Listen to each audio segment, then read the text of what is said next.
Super Mario World. I can easily say this is my favourite 2D Mario game of all time, with Luigi U coming second. Do I really need to say anything? I'm sure you all know what this game is all about. What else could possibly make this game more interesting? How about some version differences? Today we'll be looking at the American, PAL, and Japanese version of the original game, as well as this thing called the Nintendo Super System. I've never heard of it before. I was originally going to talk about the Game Boy Advance port of Super Mario World as well, but there is so many more differences in that game that it could have its own episode. Maybe some other time. Let's start our adventure off on the title screen. You'll notice that they got a bit carried away with the drop shadow on the Japanese version, but this does make it look a lot like the Mario 3 title screen. Now before we continue, let me just say that the PAL and American versions are pretty much the exact same game, except for the next two differences. This difference I love mentioning all the time. In the bonus stage, the 1-up mushrooms move much slower in the Japanese and American versions of the game. But in the PAL version, they move at a regular speed, which allows me to play a little game I like to call Dodge the Mushroom. Seriously, I wish you could do this in every version. When you get every single exit in the game, a different thing happens to your clear number on the title screen in every version.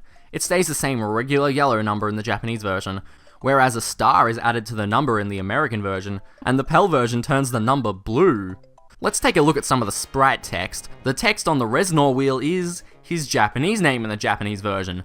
The Bowser sign on top of his castle is his Japanese name in the Japanese version, Koopa. The mailbox at Yoshi's house is Japanese text instead.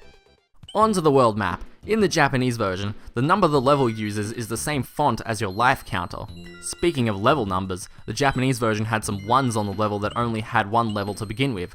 Cheese Bridge, Cookie Mountain, Forest Secret Area, and Chocolate Secret Area all had the 1 axed off of them in the international release. Do you remember how to re-enter a castle after you defeated it? Well, all you had to do was press L and R together to go back in. But I wouldn't be talking about this if I didn't have a reason to, right? In the Japanese version, this doesn't work. There is no way to replay a castle, but I suppose Mario does destroy the castles, so re-entering them is kinda weird, huh? It's finally time to enter some levels. Now, I wouldn't be surprised at all if your reaction was, okay, to most of these differences. Donut Plains 2 has an added yellow block in the international release.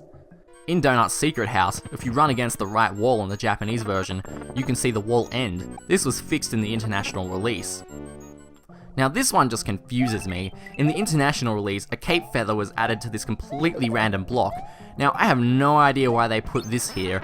A cape won't help you reach the secret exit, and it won't help you much in this level. Not only that, unlike the yellow block in Donut Plains 2, this one is hidden, so you probably wouldn't even know it's there. This difference is fairly well known. In the Japanese version, you can eat the dolphins in Vanilla Secret 3, but this was removed in the international release. I have to agree with the localization team on this one because I sure wouldn't want to eat any of these guys. They're just so cute. Next we move on to number 3, Lemmy's Castle. I guess the localization team had a really tough time with this one because they bumped the timer up to 400 seconds from 300 seconds. I suppose they are kind of fast to be seconds though. Let's call them Mario Timer Seconds trademark. Now here's a difference that actually makes sense. In Chocolate Island 3, there's some signposts here telling you that you need to go under the level clear to get to the secret exit. Now the secret exit is required to continue the game because the regular exit in this level just spins you around in a loop. In the Japanese version, there was only one signpost, but they added the extra 2 in the international release to make it more obvious that the secret exit was there. Of course, it's still technically a secret exit, so there isn't a blatant sign telling you that there's a secret exit. In the Ghost Ship, there's some 1-ups in the water right at the end of the international release. These weren't here in the Japanese version, just another completely random thing they decided to add, I guess. Here's another timer difference. In Funky, nice level names by the way, there are these green fruits Yoshi can eat to extend the Mario Timer Seconds trademark counter. In the Japanese version, there's 3 green fruits in the whole level, but they added another 6 in the international release, bringing the total up to 9 green fruit. Now let's take a brief look at the Nintendo Super System. For those who don't know, which included me before I was doing research on this episode, Nintendo released an arcade cabinet in the US called the Nintendo Super System. This was essentially a preview for SNES games, and the more money you put in, the longer you could play. To accommodate for being an arcade game, you were able to select any world to start from on the title screen. Saving and all in-game references to saving were removed, and stuff like pressing start select to exit a level you've already cleared, and swapping lives with player 2 were removed. But apart from that, it's exactly the same game. But anyway, that's all the differences I've got for now. For the 2 people watching this who haven't played Super Mario World yet, what are you doing? Go play Super Mario World now, you'll thank me later. This has been Version Differences with Josh Kell. See you next time.